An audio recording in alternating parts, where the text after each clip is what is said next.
நமஸ்காரம். திருப்பாவை மூன்றாவது பாசுரம். ஓங்கி உலகளந்த உத்தமன் பேர் பாடி நாங்கள் நம்பாவைக்கு சாற்று நீராடினால் தீங்கின்றி நாடெல்லாம் திங்கள் மும்மாறி பெய்து ஓங்கு பெருஞ் சென்னலூடு கைலுகள பூங்குவளை போதில் பொறிவண்டு கண்படுப்ப தேங்காதே புக்கிருந்து சீர்த்த மலை பற்றி வாங்க குடம் நிறைக்கும் வள்ளல் பெரும் பசுக்கள் நீங்காத செல்வம் நிறைந்தேலோர் எம்பாவாய்.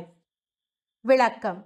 மகாபலியிடம் வாமனனாக வந்து ஈரடியால் 3 அடி நிலம் கேட்டு பின் திரிவிக்கிரமனாக ஆகாயத்திற்கும் மண்ணிற்குமாக ஓங்கி வளர்ந்த நெடுமாலை பற்றி இந்த பாசுரத்தில் ஆண்டாள் பாடுகிறாள்.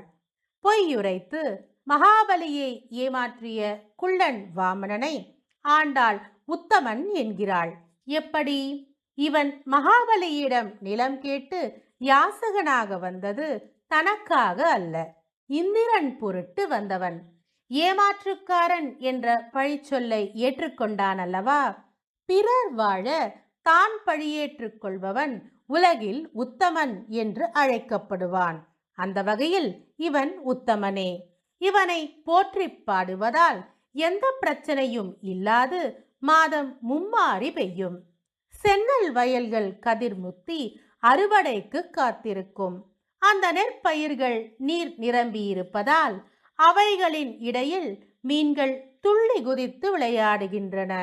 பூத்திருக்கும் குவளை மலரில் வண்டு படுத்து கிடக்கும்.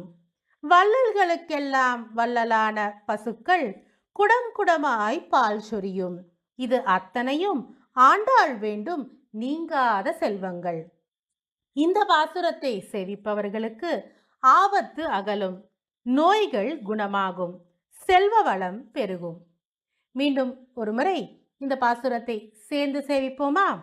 ஓங்கி உலகளந்த உத்தமன் பேர் பாடி நாங்கள் நம்பாவைக்கு சாற்று நீராடினால் தீங்கின்றி நாடெல்லாம் திங்கள் மும்மாறி பெய்து ஓங்கு பெருஞ் சென்னலூடு கைலுகள பூங்குவளை போதில் பொறிவண்டு கண்படுப்ப தேங்காதே புக்கிருந்து சீர்த்த மலை பற்றி வாங்க குடம் நிறைக்கும் வள்ளல் பெரும் பசுக்கள் நீங்காத செல்வம் நிறைந்தேலோர் எம்பாவாய். நன்றி. ஸ்ரீவில்லிபுத்தூர் ஸ்ரீ ஆண்டாள் ரங்கமன்னார் திருவடிகளே சரணம். கோதா காந்தஸ்மரணம். ஜெய் ஜெய் ரங்கரங்கா.